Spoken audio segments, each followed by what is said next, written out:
बहुत समय पहले की बात है।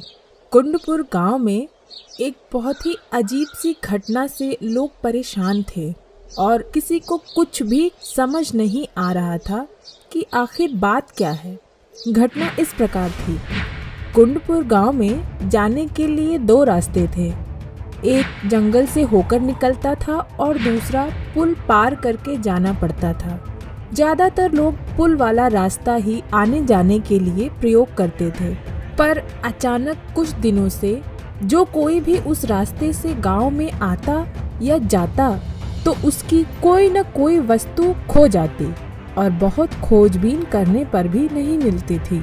शुरुआत में तो लोगों ने इस तरफ कोई विशेष ध्यान नहीं दिया, पर दिन बीतने के साथ ही लोगों के घर से भी कीमती वस्तुएं गायब होने लगीं।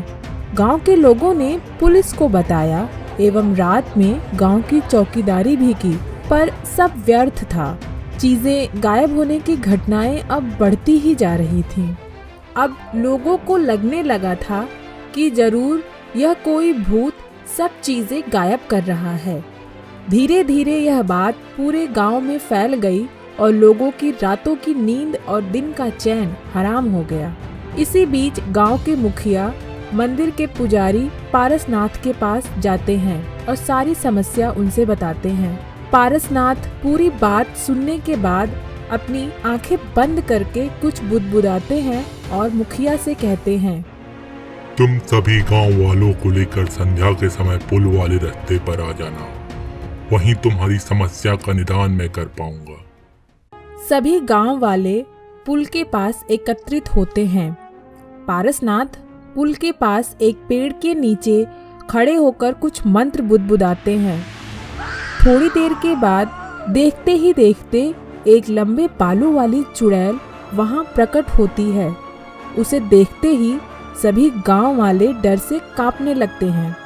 पुजारी उस चुड़ैल से पूछते हैं, तुम ही हो वो ना जो गांव वालों की चीजें गायब कर रही हो और उन्हें डरा रही हो? मैंने ही सबकी चीजें गायब की हैं, पर इन लोगों में से भी किसी ने मेरी एक चीज चुराई है। मैं जानता हूँ कि तुम सही बोल रही हो, पर तुम जल्दी से बताओ कि हम में से किसने तुम्हारी चीज चुराई है और अपनी चीज तुम वापस लो और लोगों को डराना बंद करो। इस आदमी ने मेरे बाल चुरा लिए हैं और मैं अपने बाल लिए बिना यहाँ से नहीं जाऊंगी। मैंने तुम लोगों की चीजें गायब करके चेताया भी था कि मेरे बाल मुझे वापस कर दो, पर तुम लोग चोर और बेवकूफ दोनों ही हो जो कुछ नहीं समझते, और अब मैं तुम सबको खा जाऊंगी क्योंकि अब मेरे सब्र की सीमा टूट चुकी है। पारसनाथ नारायण से पूरी बात पूछते हैं तो नारायण सभी गांव वालों को बताता है। 6 महीने पहले की बात है।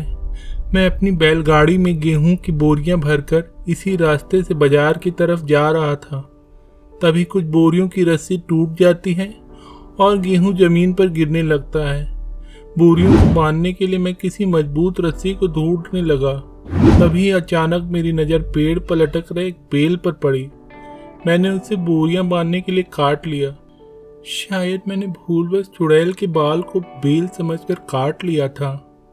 हाँ, यही बात हुई हो सकती है। इसीलिए तुम जल्द से जल्द इस चुड़ैल के बाल लाकर इसे वापस दे दो और इसे यहाँ से चलता करो, नहीं तो यह हम सभी को मार कर खा जाएगी। नारायण जल्दी से अपने घर जाता है और चुड़ैल के बाल लाकर उसे वापस दे देता है और चुड़ैल से माफी भी मांगता है। अब चुड़ैल को अपने बाल वापस मिल जाते हैं तो उसका गुस्सा भी शांत हो जाता है और वह उस गांव को छोड़कर चली जाती है। अब गांव में कोई भी चीज गायब नहीं हो रही थी और सभी लोग अब खुश थे।